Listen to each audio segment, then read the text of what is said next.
My name is Christine Richter. I never believed in ghosts until I came face to face with one. So I set out on a quest to capture what I once saw onto video. Go, go, go! And though I mention it frequently, I'll never actually tell you what happened. With no big camera crews following us around, I am joined only by my fellow investigator, Michelle Powers, and our chauffeur, Johnny Gorlicki. We will travel to some of the most highly active paranormal locations. But I digress. Stop running! These are our spirit journeys. On tonight's episode of Spirit Journeys, we will be investigating Resurrection Cemetery and the ghost of Resurrection Mary. We're here outside the Willowbrook Ballroom. This is where the story of Resurrection Mary begins. It was the 1930s, and fun was at its height. Besides the Great Depression, you know. But the Willowbrook Ballroom, then called the O. Henry Ballroom, was the place to be for dances. So, of course, that's where Mary was the night she died. She was there dancing with her boyfriend, but they got into a fight, so she left and decided to hitchhike home up Archer Avenue. And so, on the way home, she got hit by a car, and it's said that she still haunts the Willowbrook. Now, before we do our lockdown, we're going to take a look at some of the people who could possibly be the ghost of Resurrection Mary. The three possible subjects are Mary Bregovy, Mary Roseng, and Anna Norkis. All three were buried in Resurrection Cemetery. Mary Bregovy seems at first to be the perfect subject for a Resurrection Mary. She was killed in a car crash, and she was the right age. However, upon closer examination, in the newspaper photo from her car accident, she has dark hair, and Resurrection Mary is always described as being blonde. Mary Roseng seems probable too, however, in this picture it's evident that she does not have blonde hair, and very little is known about her. Possibly the only thing known is that she liked to dance.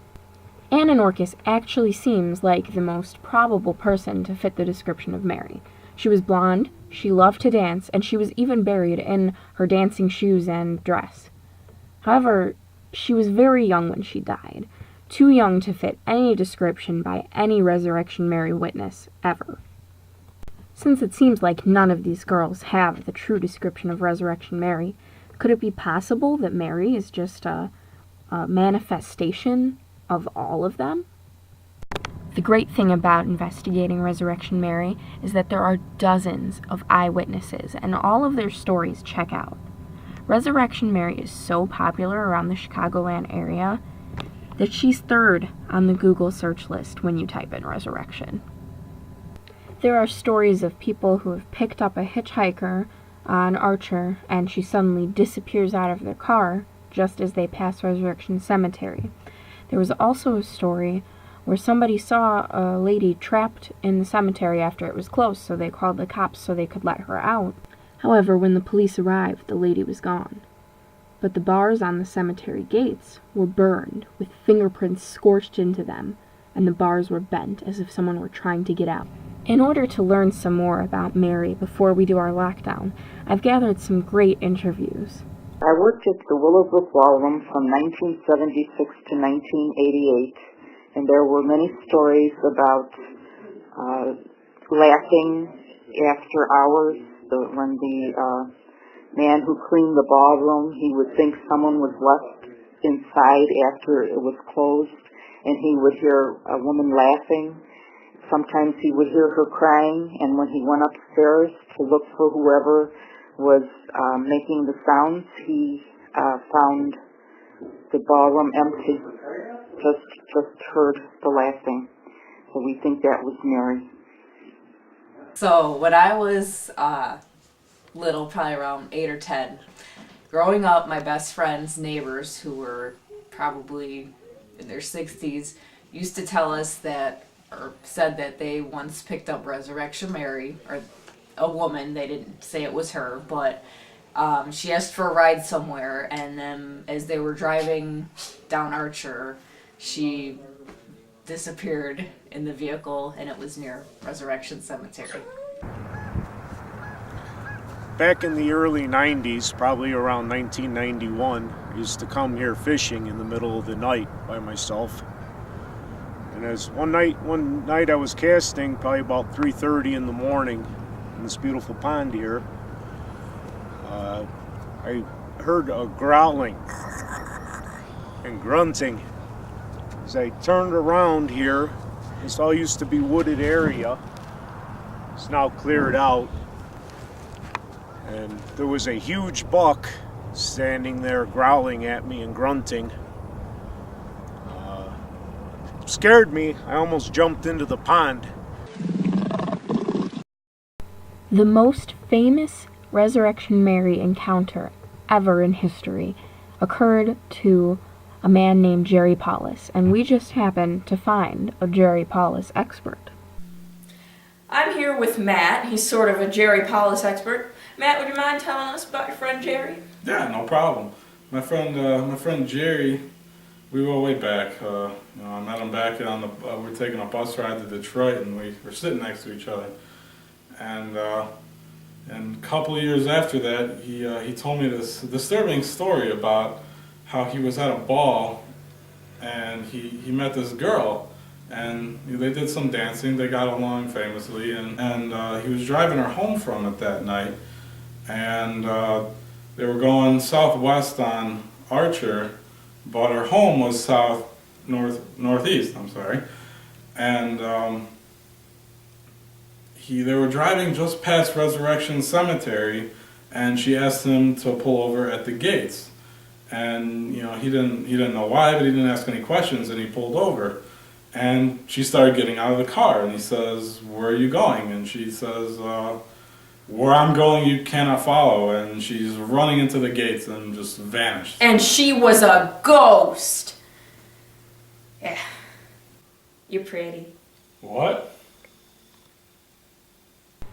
Now that we had learned just about everything we could about Resurrection Mary, we set off to the cemetery to search for some of the graves that could have possibly been Mary. Though we have no idea where Mary Rosank was buried, we knew that Mary Bregovy was supposedly buried in section MM in an unmarked grave next to her mother.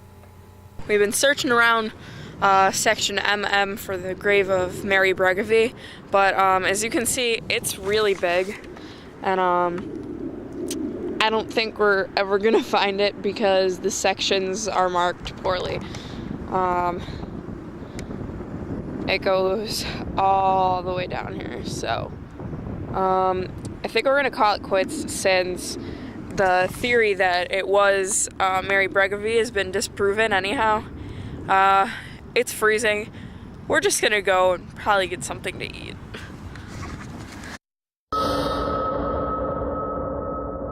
Since no one is allowed inside Resurrection Cemetery after closing, for the lockdown portion of our episode, we'll be investigating the bent bars on the cemetery gates. Well, there's a... Hold on, stop. There's a bend. No, go back because your headlights were in the...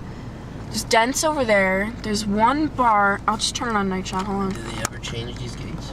On to night shot. There's a bend there. And stop, Johnny. Well, I'm trying to... And there's a bend also, but those aren't the original bends. Go to that side of the gates.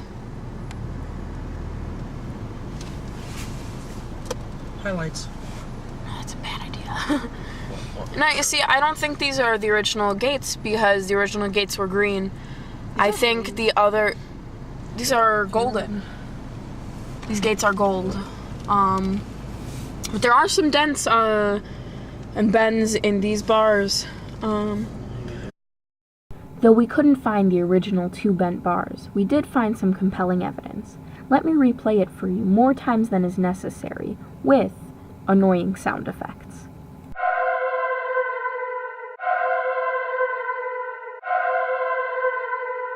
The story of Resurrection Mary remains the most popular in the Midwest. Although the sightings of Resurrection Mary have been decreasing steadily since the late 1980s, she still remains a big part of our area. So the next time you're driving down Archer Avenue, keep an eye out for her. She might just need a ride.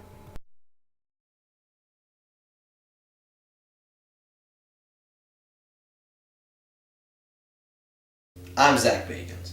I'm Zach Bagans. I'm Zach Bagans. I'm Zach Bagans. I'm Zach Bagans. I'm Zach Bagans. I'm Zach Bagans.